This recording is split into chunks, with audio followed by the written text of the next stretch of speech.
Sementara itu, kebutuhan listrik terus meningkat. Ini membuat sejumlah negara berupaya untuk mencari dan memanfaatkan sumber energi listrik terbarukan. Nah, harapannya lebih stabil dan juga bisa mensuplai energi listrik lebih lama. Berikut diantaranya. Sebuah pembangkit listrik tenaga matahari terbesar di dunia mulai beroperasi di Shanghai, China.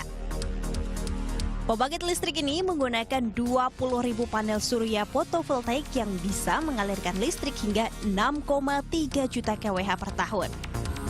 Kerennya lagi nih, tenaga listrik ini diyakini mampu memenuhi kebutuhan listrik 12.000 rumah tangga. Bayangin tuh, lumayan kan mengurangi emisi gas dunia.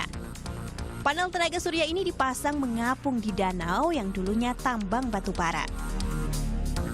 Kini panel seluas 61.000 meter persegi ini telah menghasilkan 300.000 kWh sejak beroperasi.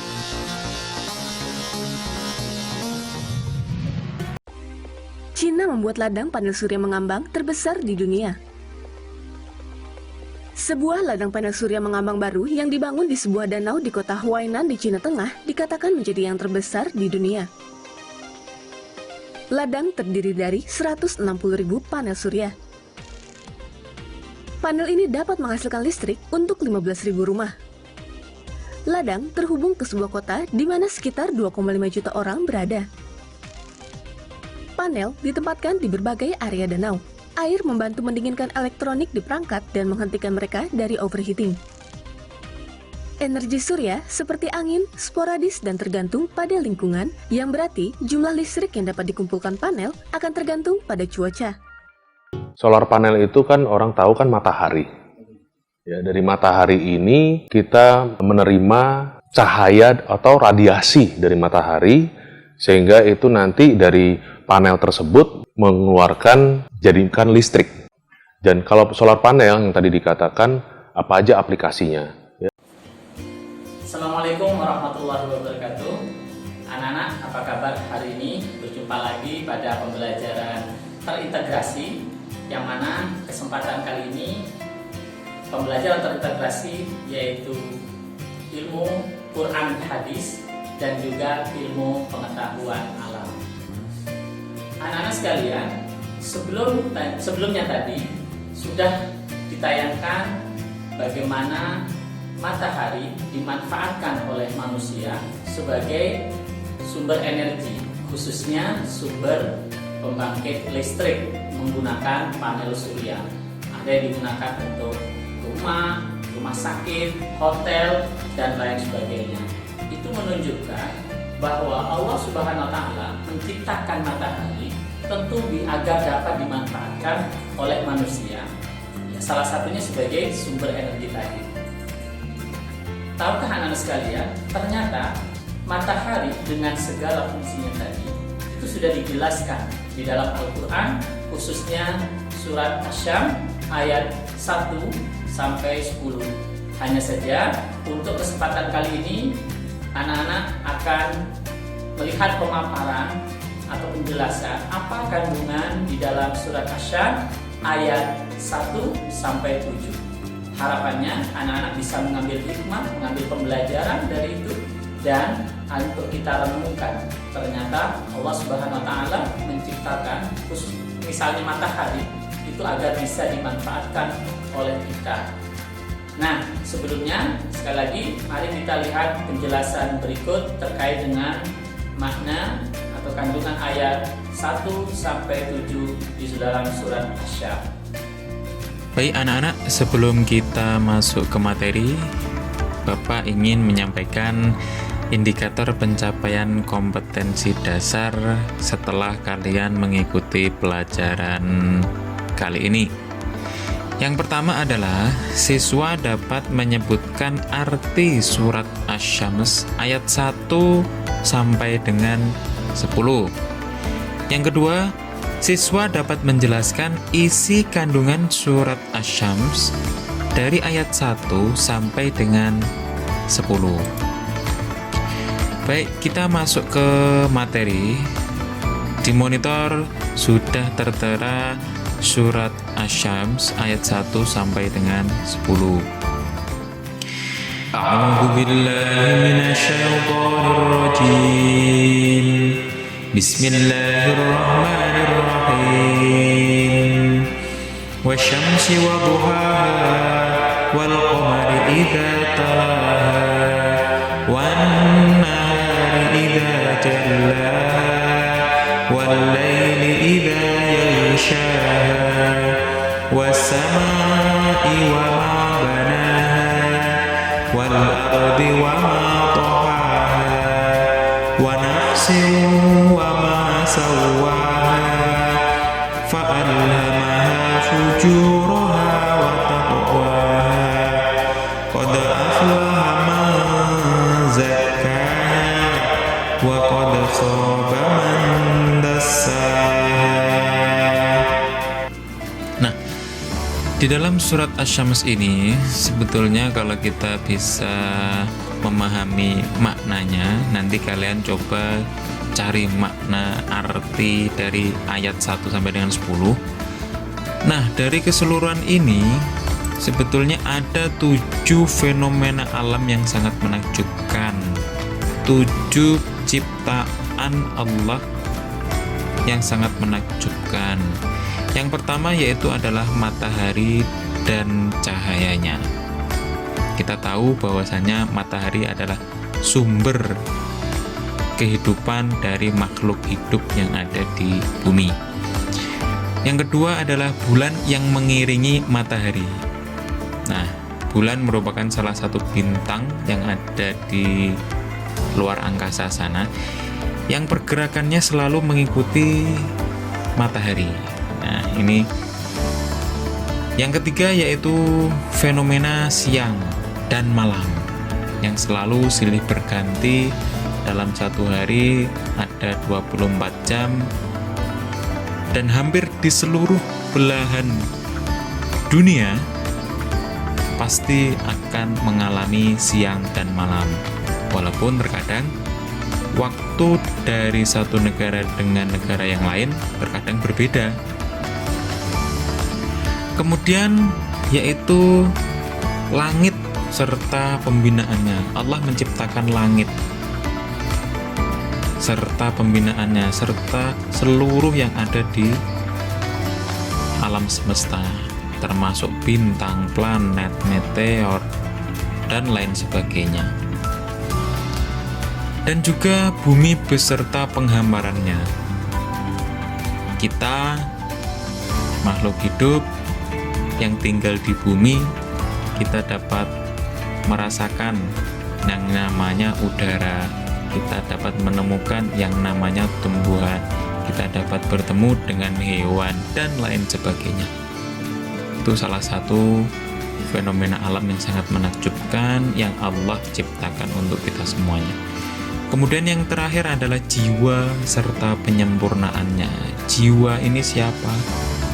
Adalah kita sendiri. Disempurnakan. Kita merupakan makhluk hidup yang sempurna dibanding dengan makhluk hidup yang lainnya. Dan Allah telah bersumpah dengan ketujuh ciptaannya ini. Allah benar-benar mengatakan, Allah benar-benar memberikan janji. Apa janji Allah? Nah, setelah Allah bersumpah itu, kemudian Allah memberikan janji, memberikan peringatan. Yang pertama adalah sesungguhnya beruntunglah orang-orang yang mensucikan jiwa itu. Sesungguhnya Allah akan menambahkan kebaikan. Sesungguhnya Allah akan memperbaiki, mensucikan, mengisi jiwa dengan memperbanyak amalan, ketaatan dan kebaikan, serta menjauhi segala keburukan. Maka pasti jiwa itu, orang itu akan beruntung. Nah, yang kedua, peringatan Allah yang kedua yaitu sesungguhnya merugilah orang-orang yang mengotorinya. Terdapat pada surat Asy-Syams ayat ke-10. Sesungguhnya merugilah orang yang mengotorinya. Mengotori apa? Mengotori jiwa, mengotori makhluk. Mengotori apa? Mengotori manusia itu sendiri. Dengan apa mengotorinya? Dengan berbuat yang tercela, dengan banyak berbuat dosa. Maka posisi jiwa tersebut akan merugi di dunia maupun di akhirat. Allah telah bersumpah dengan ketujuh ciptaannya dan Allah memberi peringatan. Yang pertama yaitu orang itu akan beruntung bagi jiwa yang mensucikan dirinya atau berbuat amalan kebaikan, dan akan merugi orang-orang yang mengotorinya, akan merugi orang-orang yang tidak taat pada perintah Allah Subhanahu wa Ta'ala. Dan itu merupakan penjelasan dari isi kandungan surat Asy-Syams ayat 1 hingga ayat ke-10. Bismillahirrahmanirrahim. Anak-anakku, tadi sudah dibacakan Al-Quran surat Asy-Syams ayat 1 sampai 10. Dari Al-Quran surat Asy-Syams ayat 1 sampai 10 tadi menjelaskan tentang adanya matahari, kemudian adanya langit, kemudian bulan yang mengiringi matahari, yang kemudian dengan adanya matahari dan bulan tadi memunculkan adanya siang dan malam. Nah, anak-anakku, perhatikan bahwa ayat kita penting sekali, kita perlu untuk memikirkan, kemudian mengingat-ingat semua ayat-ayat Allah. Ayat-ayat Allah ini bisa diartikan sebagai tanda-tanda kebesaran Allah. Tanda-tanda kebesaran Allah itu ada dua, ayat-ayat kauniyah dan ayat-ayat qauliyah. Ayat-ayat kauniyah ini adalah semua yang diciptakan Allah, alam semesta ini dan seluruh isinya. Matahari, bulan, bintang, manusia, hewan, tumbuhan, dan lain sebagainya. Dan ayat-ayat qauliyah adalah semua yang sudah difirmankan Allah untuk seluruh manusia, yang kemudian dijadikan sebagai mukjizat bagi Nabi Nuh. Anak-anakku, ayat-ayat qauliyah juga adalah menguatkan semua yang sudah diciptakan oleh Allah yang terkait dengan alam semesta. Jadi alam semesta ini ada, kemudian Allah menguatkannya dengan seluruh firman-Nya yang ada di dalam Al-Quran. Ini semua perlu kita pikirkan supaya kita bisa menjadi hamba yang bersyukur, karena semua yang diciptakan Allah ini sesungguhnya diciptakan untuk seluruh manusia. Anak-anakku, sesungguhnya ketika kita mempelajari ilmu pengetahuan alam, sebenarnya kita tidak semata-mata hanya mempelajari ilmu pengetahuan alam itu saja, tidak. Tapi pada dasarnya kita sedang mempelajari apa yang sudah diciptakan Allah. Dan itu sangat penting sekali bagi kita sebagai seorang khalifah di muka bumi ini. Tugas kita salah satunya adalah menuntut ilmu, yaitu dengan mengingat dan memikirkan apa yang sudah diciptakan Allah. Nah, seperti yang sudah dilakukan oleh anak-anak, yaitu mempelajari ilmu pengetahuan. Tadi di awal disediakan video tentang panel surya dan lain sebagainya. Dan itu juga salah satu cara kita untuk memikirkan dan mengingat ciptaan Allah melalui menuntut ilmu ini. Akan tetapi tidak cukup hanya dengan mempelajari ayat kauniyah saja. Maka perlu kita kuatkan diri kita sebagai khalifah, sebagai hamba Allah, dengan mempelajari ayat-ayat kauniyah. Apa itu ayat-ayat kauniyah? Seperti tadi sudah dijelaskan oleh Bu Truli, ayat-ayat qauliyah itu adalah semua yang sudah difirmankan Allah. Tugas kita hari ini adalah silakan hafalkan Al-Quran surat Asy-Syams ayat 1 sampai dengan 7, ya, sampai dengan 7, kemudian kirimkan dalam bentuk voice note ke nomor yang ada di sini, ya. Selanjutnya setelah ini kalian akan mendengarkan penjelasan dari Pak Masyuri tentang apa itu sinar matahari, bagaimana matahari menyinari bumi, dan lain sebagainya. Anak-anak sekalian, kalau tadi sudah mendapatkan penjelasan mengenai kandungan ayat 1 sampai 7 di dalam surat Asy-Syams, ya, dan juga mungkin Bu Truli tadi sudah memberikan penegasan bahwa ternyata kita, ya, sebagai hamba Allah itu selain bersyukur, kita juga harus memahami bagaimana Allah itu menciptakan matahari, ya. untuk bisa dimanfaatkan oleh kita. Nah, kira-kira apa sih manfaat matahari itu di dalam kehidupan kita? Mari kita lihat penjelasan berikut ini.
Oke.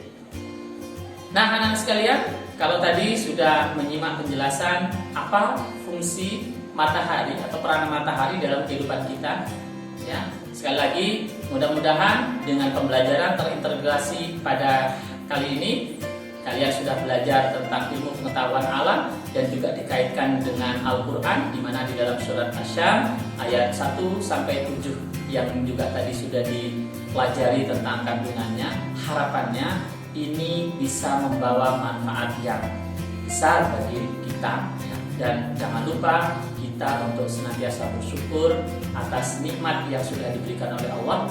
Salah satunya adalah bagaimana matahari itu diciptakan oleh Allah. Baiklah anak-anak sekalian, mungkin tak terasa waktu yang memisahkan kita untuk kesempatan kali ini. Insya Allah kita akan bertemu lagi pada kesempatan yang akan datang. Namun tetap dalam hal ini Pak Masuri mengingatkan agar anak-anak senantiasa menjaga kesehatan, karena di masa pandemi ini jangan lupa untuk selalu memakai masker, kemudian cuci tangan dengan sabun, dan selalu senantiasa jaga jarak apabila anak-anak berada di luar rumah. Tetapi kalaupun tidak ada keperluan yang mendesak, sebaiknya tetap ada di dalam rumah. Dan sekali lagi, jangan lupa untuk senantiasa belajar. Terus tonton video pembelajaran ini berulang-ulang agar kalian semakin paham. Mungkin itu dari Pak Masuri. Terima kasih. Assalamualaikum warahmatullahi wabarakatuh.